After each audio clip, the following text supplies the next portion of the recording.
Muy bien, hermanos, gusto en saludar a cada uno y cada una de ustedes. Me dijeron cortito el día de hoy, cortito. Así que voy a tratar de resumir el mensaje de hoy. Yo quedé entusiasmado con el último mensaje que di de las bodas de Caná, del Evangelio de Juan. Entonces quise seguir un poco en esa línea y compartir con ustedes otro pasaje de este mismo Evangelio, que como yo les comentaba en esa oportunidad, ¿cierto? Se conoce también el Evangelio, o se le da el nombre del Evangelio de los signos, ¿cierto? Porque habían ciertos símbolos que contenía el Evangelio que nos querían revelar un mensaje a través de ello. Entonces vamos a seguir descubriendo el día de hoy otros significados, otros símbolos en el diálogo de Jesús con Nicodemo. Y para tener este marco del Evangelio de Juan, conocido como el Evangelio de los signos, primero comentarle algunos antecedentes, antes que nos vayamos al texto bíblico. Primero, el Evangelio de Juan es el Evangelio escrito más tardío de la tradición canónica. De los 4 Evangelios, es el último en escribirse, ponerse por escrito. Los Evangelios son escritos mucho después de lo que ocurrieron los eventos, ¿ya? Nosotros cuando leemos la Biblia en general hacemos una lectura lineal de esta, como si el mismo escritor estuviera escribiendo en el mismo momento que se están ocurriendo los hechos.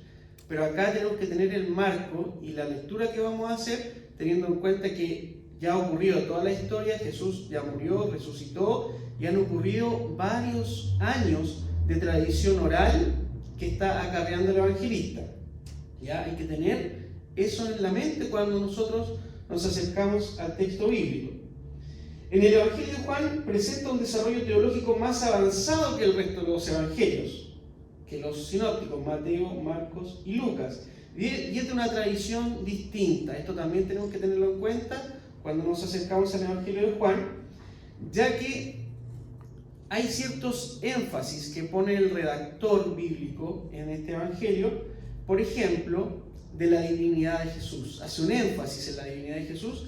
En cambio, cuando uno lee, por ejemplo, Marcos, que es el primer evangelio en ser escrito, hay una visión de Jesús mucho más humana. ¿Ya? Juan tiene otro énfasis. Y como les digo, tiene una tradición distinta a los sinópticos. Por ejemplo, en los sinópticos, el hecho de que Jesús vaya al templo y purifique y salga con las mesas volando, ¿cierto? Está en todos los evangelios, los 3 primeros, casi al último, casi reflejando que ese es el acto por el cual Jesús es condenado. En el Evangelio de Juan esto está al principio de su ministerio, en el capítulo 2, Jesús va al templo y deja la escoba con las mesas y los cambitos. ¿Ya? Eso es producto de una tradición distinta. Como decía, tiene un énfasis en la divinidad de Jesús, y los relatos evangélicos también responden a situaciones que las primeras comunidades cristianas están viviendo. ¿Ya? Eso también tenemos que tener en cuenta cuando analizamos los relatos evangélicos, que muchas veces las figuras que están presentes en el relato son porque quiere revelar algún tipo de mensaje a lo que está ocurriendo en ese minuto, en esa comunidad cristiana. ¿Ya? Recordemos que los evangelios son escritos ya cuando los testigos oculares han muerto. ¿Ya? El Evangelio de Juan tiene nombre de Juan por la tradición, no porque lo haya escrito el apóstol. ¿Ya? Entonces tenemos que pensar no en personas sino en comunidades. Aquí hay una comunidad detrás del relato, hay una comunidad juanina, ¿ya? Que lo más posible se pueda identificar o tenga un hilo conductor que nos pueda llevar hasta el apóstol Juan. Eso es lo más probable porque adquiere el nombre de él también. ¿Ya? Y como les decía, el día de hoy tenemos el diálogo de Jesús con Nicodemo, que vamos a ir revisando el pasaje parte por parte, pero tenemos que tener esta estructura en la mente, ¿ya? Que el pasaje, que si ustedes lo pueden buscar en sus Biblias para que lo tengan a mano, es en el Evangelio de Juan capítulo 3, versos del 1 al 21. Para que lo tengan ahí a mano, porfa, si lo pueden buscar. Y nos vamos a dar cuenta que la estructura que tiene este diálogo, que va desde el verso 1 al verso 10, primero hay un diálogo que se establece directo de Jesús con Nicodemo, casi en primera persona, tú y yo.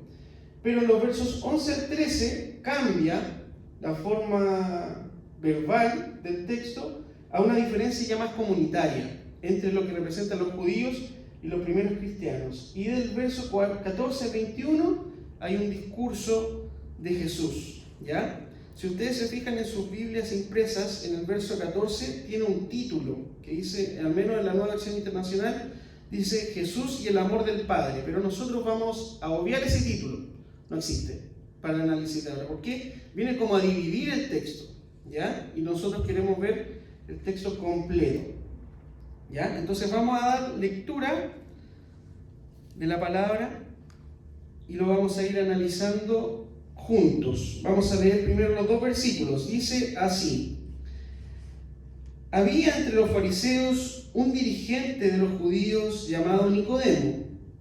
Este fue de noche a visitar a Jesús. Rabí, le dijo, sabemos que eres un maestro que ha venido de parte de Dios, porque nadie podría hacer las señales que tú haces si Dios no estuviera con él. ¿Cierto? Vamos a detenernos ahí. Primero, ver cómo está presentando el texto a Nicodemo, ¿cierto? Primero, para tener en cuenta, la figura de Nicodemo solo aparece en este Evangelio de Juan, no aparece en los otros sinópticos. Entonces, estos son datos para tener en cuenta cuando nos hablen de Nicodemo, nosotros automáticamente lo asociamos al Evangelio de Juan, ¿ya? Porque no está presente en otro Evangelio, pero sí tiene un rol muy importante en el transcurso del Evangelio. De hecho, aparece aquí al principio en el capítulo 3 hablando con Jesús, después aparece alrededor del capítulo 7 defendiendo a Jesús ante los demás israelitas y al final en la sepultura de Jesús. Tiene un camino que también va recorriendo esta figura de Nicodemo. Es presentado como dirigente de los judíos, maestro de Israel. Y un detalle, ¿cierto? Dice que se acerca a Jesús en la noche. Esta característica que señala el relato de que se acerca de noche se ha interpretado de distintas maneras. Primero, algunos dicen, lo que pasa es que sentía vergüenza del resto de los judíos. No quería que nadie supiera que andaba simpatizando con el maestro. Entonces, por eso va de noche. Pero en realidad no es tanto por ahí. Otros dicen, no, fue de noche porque en esa hora se dan las discusiones rabínicas. Entonces va a tratar temas teológicos con Jesús en la hora que le corresponde a los rabí. Pero hay otra interpretación de por qué va de noche. Y aquí vamos a captar uno de los primeros signos que tiene el Evangelio. Por favor, si alguien me puede ayudar leyendo Juan 1, 4, 5. Está en la página anterior. Juan 1, versículos 4 y 5.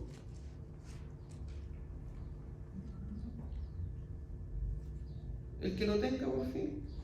En él estaba la vida, y la vida era la luz de la humanidad. Esta luz resplandece en las tinieblas, y las tinieblas no han podido extinguirla. Muchas gracias. ¿Se fijan cómo el evangelista, en el principio del Evangelio, hace esta comparación o esta metáfora de la luz y las tinieblas, la oscuridad? ¿Y quién es la luz? Jesús. Jesús se presenta como la luz, ¿cierto? En medio de las tinieblas. Ahí hay un primer signo, la oscuridad y la luz. Y otro versículo, por favor, en Juan 18, verso 3, que es el texto del arresto de Jesús. Si alguien lo puede buscar. ¿Algún cristiano que tenga Biblia? Juan 18, verso 3.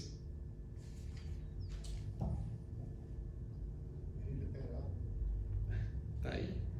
¿Hernán, lo tiene? Los principales sacerdotes y los fariseos le habían dado a Judas un grupo de soldados romanos y guardias del templo para que lo acompañaran. Llegaron al huerto de Olivos con antorchas encendidas, linternas y armas. Muchas gracias. Esta versión dice linterna. Linternas. Curiosa esa traducción. No había linterna a pila, porque eran antorchas, ¿cierto? Lámparas, traduce la NBI. ¿Se dan cuenta cómo en estos versículos se da a entender lo que sucede en las tinieblas y lo que representa Jesús en medio de esas tinieblas? El prólogo, ¿cierto?, decía, esta es la luz que ha venido, y los hombres han preferido las tinieblas en vez de la luz. En cambio, al final, en el arresto, ¿cierto?, vemos como las personas van con linternas, con lamparitas, en busca de la luz que es plena. O sea, esa es un tipo casi de ironía del evangelista, que uno la capta cuando entiende estos signos. ¿Ya? Entonces, básicamente que Nicodemo haya ido de noche a Jesús representa a quienes van en búsqueda de esta luz, de en medio de sus tinieblas, de en medio de sus dificultades, cuando la vida se nos parece poner color de hormiga, como se dice, cuando ya no podemos ver muy bien. Jesús es quien aparece en el horizonte y va Nicodemo en búsqueda de esa luz. Pero a Nicodemo le hace falta un paso más, porque él incluso llega a reconocer, ¿cierto?, dice, a Jesús por sus señales. Reconocemos, dice, que tú eres un hombre de Dios, porque nadie puede hacer las señales que tú haces si Dios no está con él. Las señales, puede incluso reconocerlas, pero algo le falta a Nicodemo. Y aquí vamos a analizar la respuesta de Jesús en el verso 3. Vamos a dar lectura del verso 3 al 10. ¿Qué es lo que le dice Jesús en este diálogo a Nicodemo después de que él le habla? Dice en el verso 3: de veras te aseguro que quien no nazca de nuevo no puede ver el reino de Dios, dijo Jesús. ¿Cómo puede uno nacer de nuevo siendo ya viejo?, preguntó Nicodemo. ¿Acaso puede volver a entrar por segunda vez en el vientre de su madre y volver a nacer? Yo te aseguro que quien no nazca de agua y del Espíritu no puede entrar en el reino de Dios, respondió Jesús. Lo que nace del cuerpo es cuerpo, lo que nace del Espíritu es espíritu. No te sorprendas de que te haya dicho, tienen que nacer de nuevo. El viento sopla por donde quiere y lo oyes silbar, aunque ignoras de dónde viene y a dónde va. Lo mismo pasa con el que nace del Espíritu. Nicodemo replicó: ¿cómo es posible que esto suceda?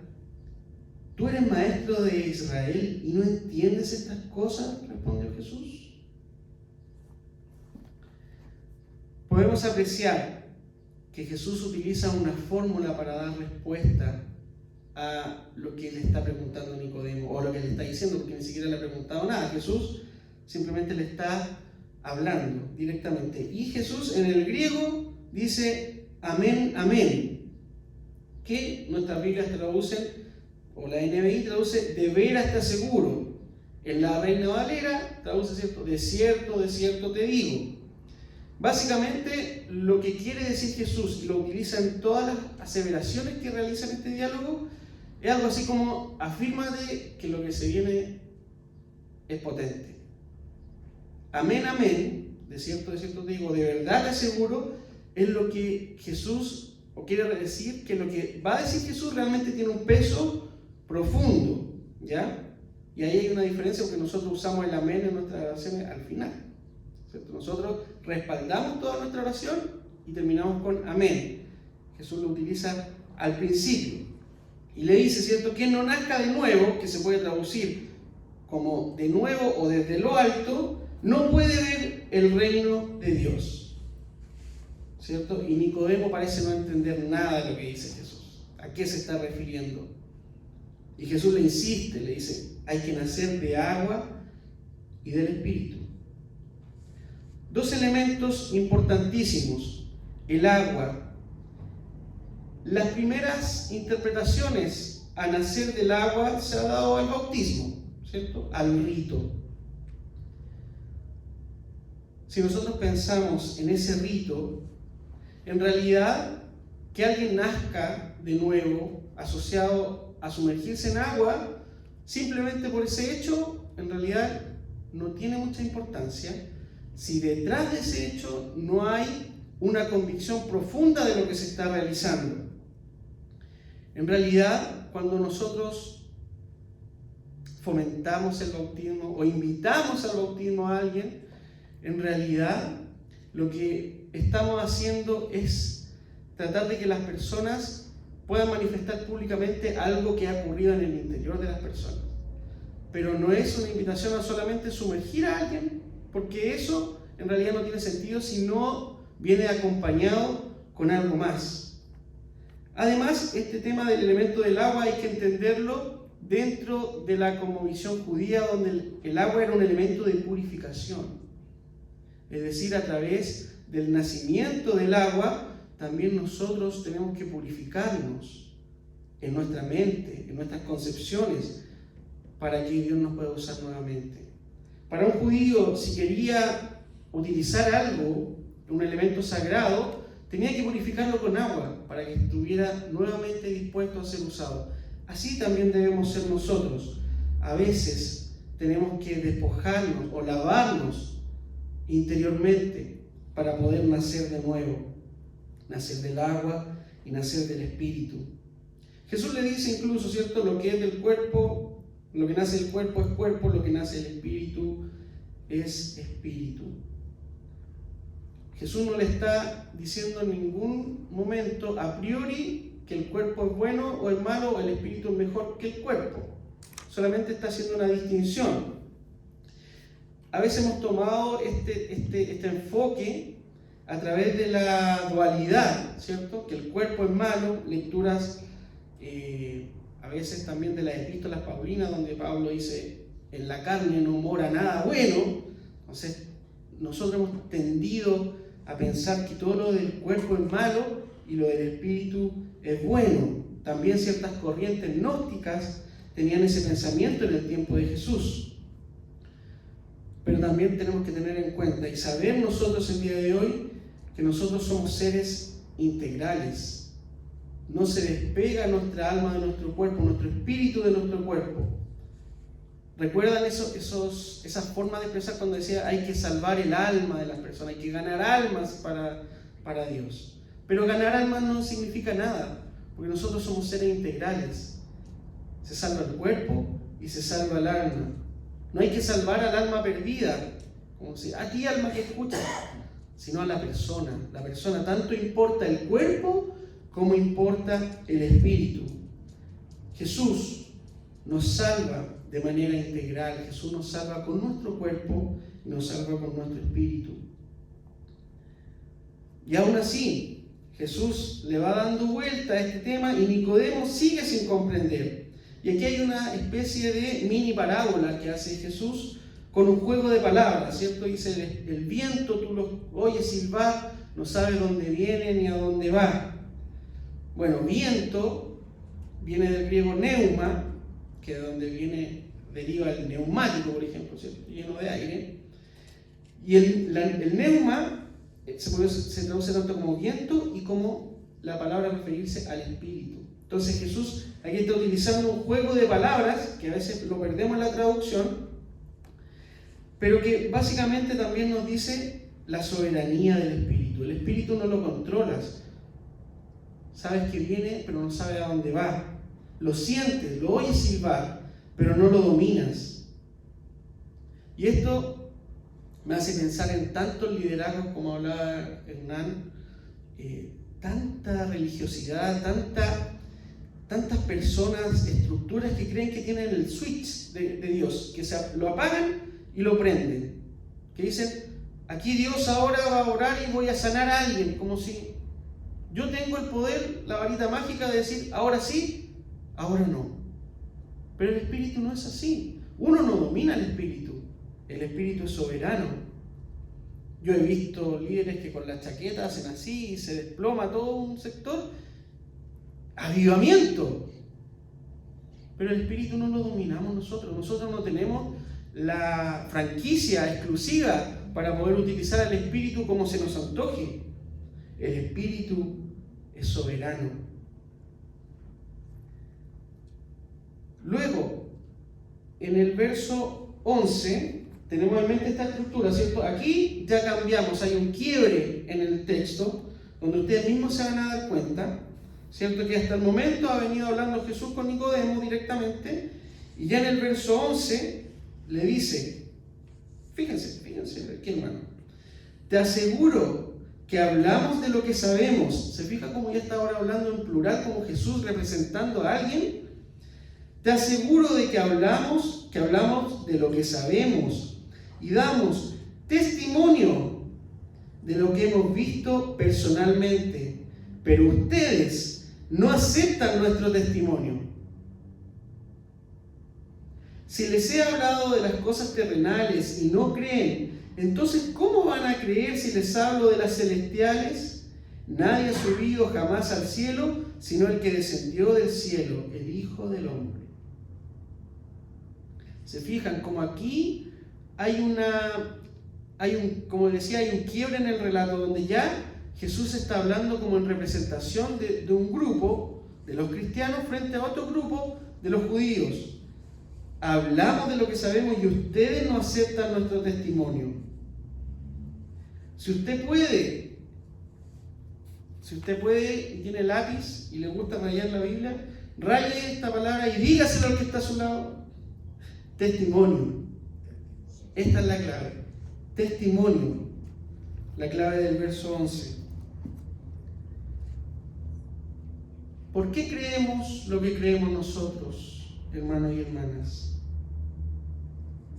¿Por qué? ¿Por qué creemos en Jesús? ¿Por qué venimos acá el día de hoy? Básicamente, lo que también respalda el texto, si nosotros creemos es porque hemos creído a un testimonio. Hemos creído a que alguien nos ha transmitido la importancia de creer en el testimonio. Podríamos decir, no, pero yo creo en mi experiencia porque yo experimenté a Dios y yo sé que Dios existe porque Dios es real porque Dios hizo tal cosa en mí. Pero para haber llegado a esa experiencia, en algún momento alguien te tuvo que hablar de algo para darte un marco y tuviste que creer en ese testimonio, que se puede haber hecho válido con alguna experiencia, que se pudo haber potenciado, pero hemos creído. Si creemos en Jesús, es porque se nos ha sido transmitido. Si se nos ha sido transmitido, es a través de un testimonio. Voy a continuar con la lectura. Verso 14 y 15 dice, ojo que aquí como les decía, vamos a obviar el título, vamos a continuar con este diálogo de Jesús con Nicodemo. Dice, como levantó Moisés a la serpiente en el desierto, así también tiene que ser levantado el Hijo del Hombre, para que todo el que crea en él tenga vida eterna. Si recordamos, y si alguien por favor me puede ayudar, yo lo hago moverse, hermano, en la reflexión. Números 21, 7 al 9. Si alguien me puede ayudar con esa lectura. Números 21, capítulo 21, versos del 7 al 9.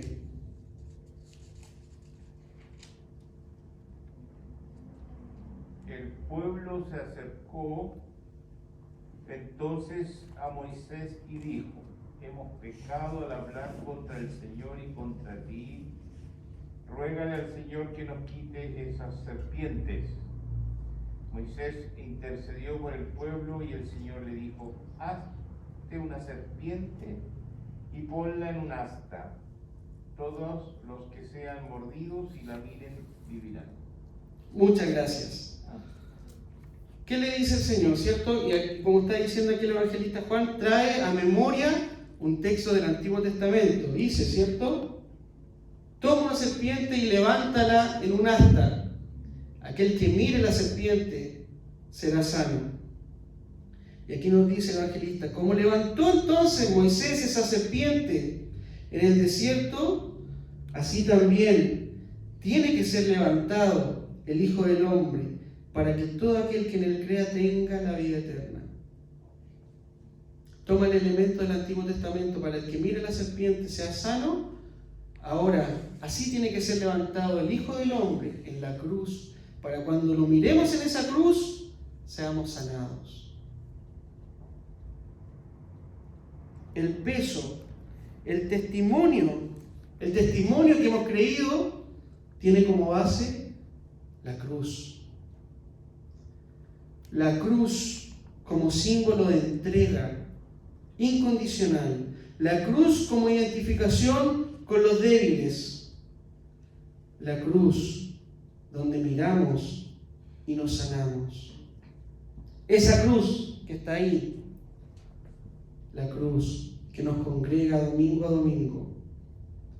Ese es el testimonio, la potencia de la cruz de Cristo.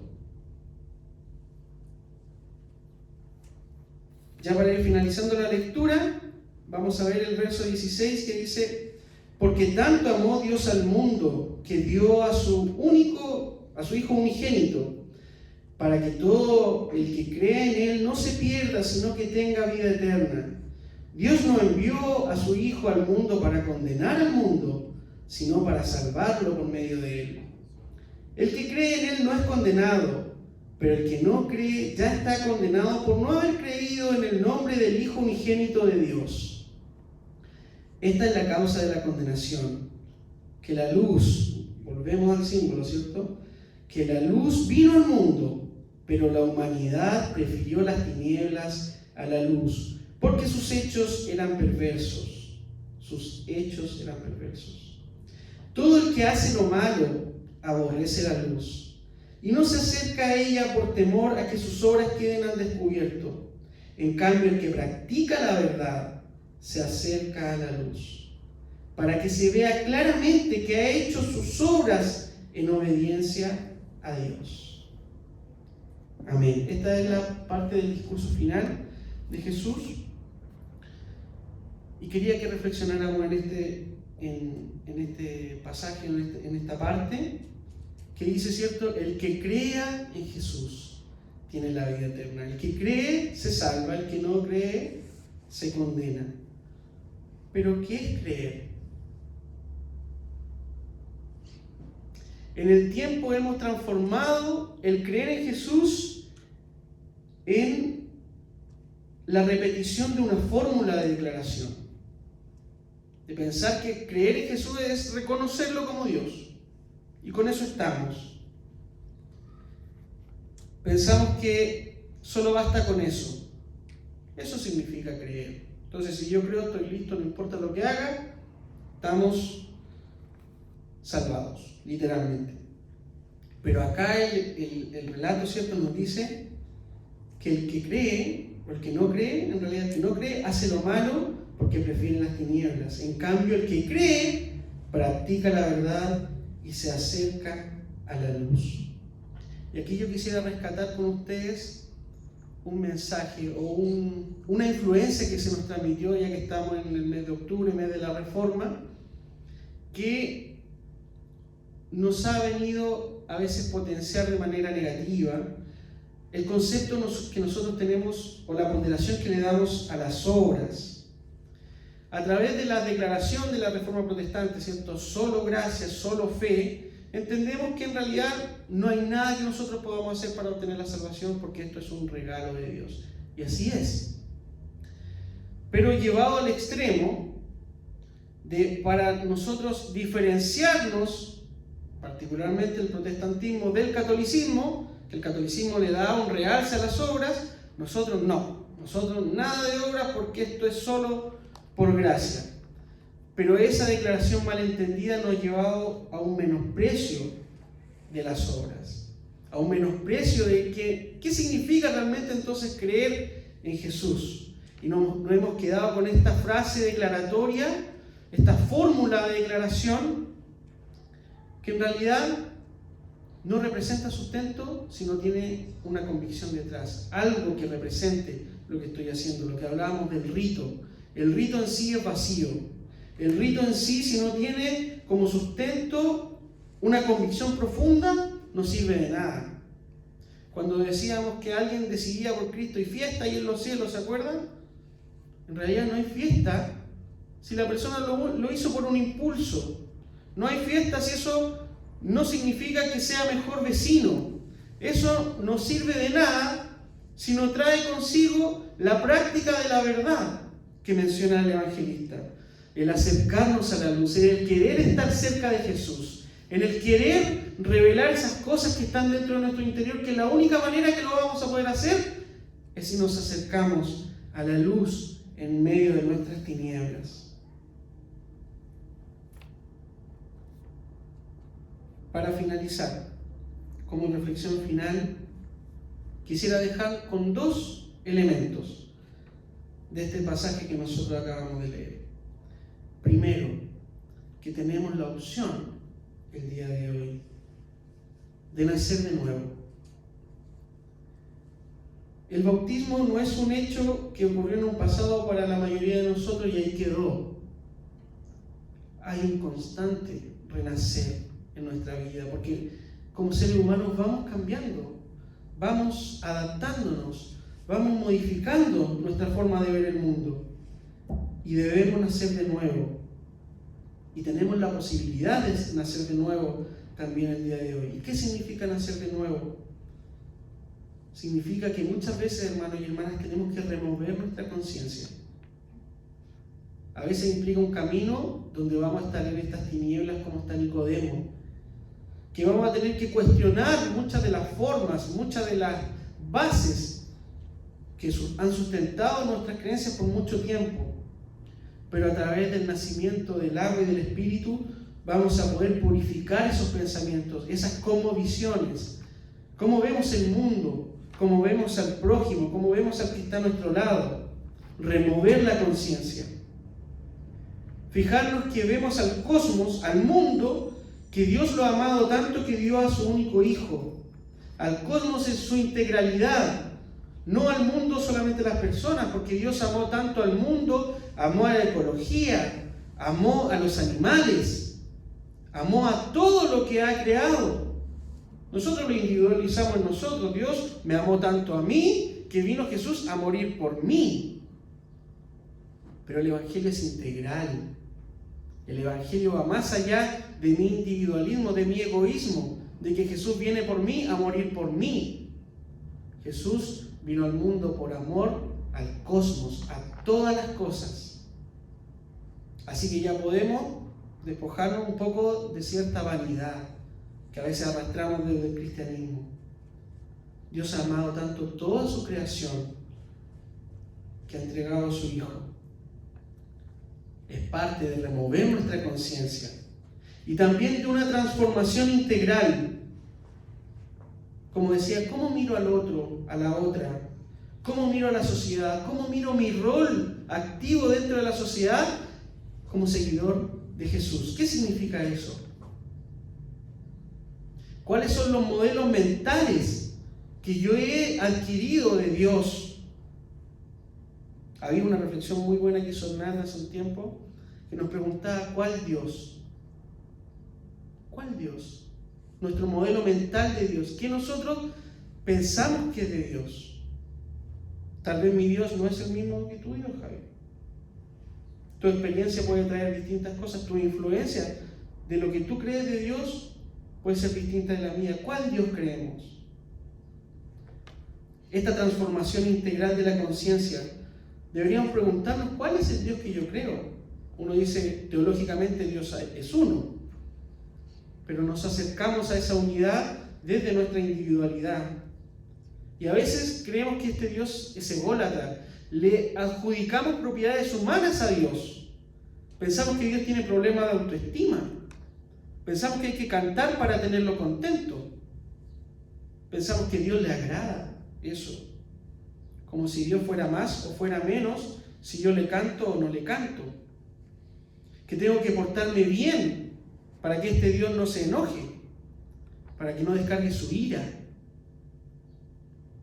Modelos mentales de Dios. Moreira decía, el COVID, la pandemia es un castigo de Dios. ¿Qué Dios es ese? ¿Cuál Dios? ¿Qué Dios hace eso? ¿Qué Dios es tan malo?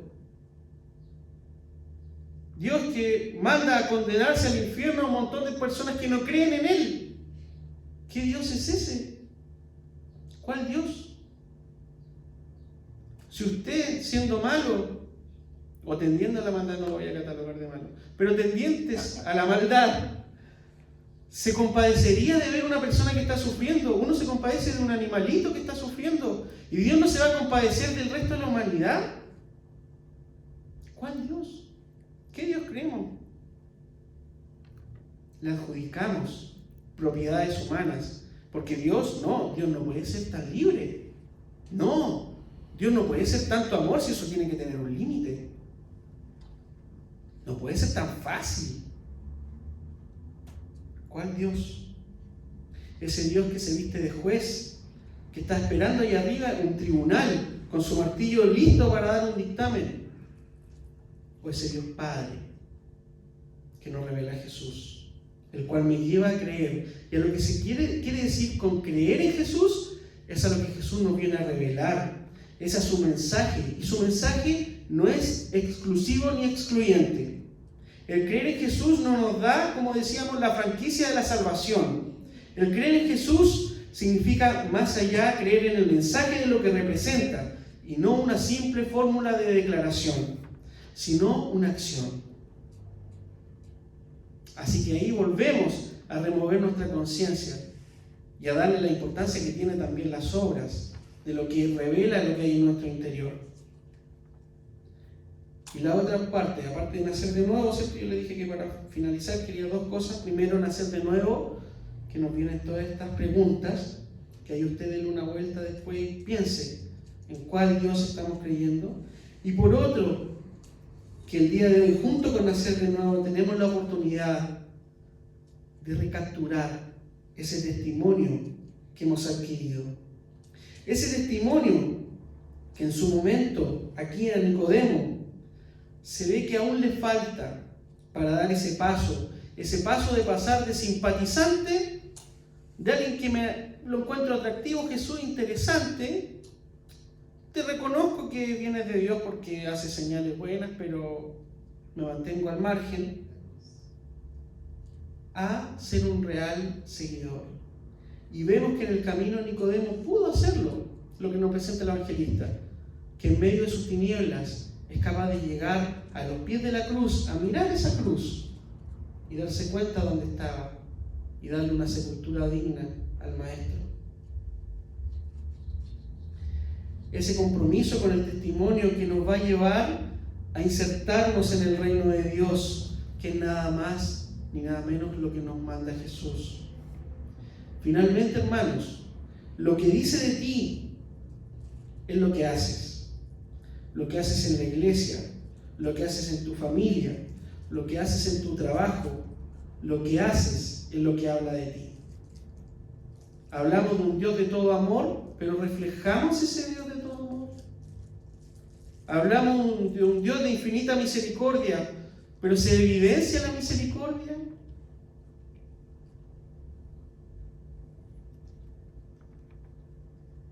Así que el día de hoy, como invitación final, hermanos y hermanas, seamos aquellas personas, aquellos discípulos, aquellos seguidores que en medio de sus tinieblas se acercan a la luz y que nacen de nuevo.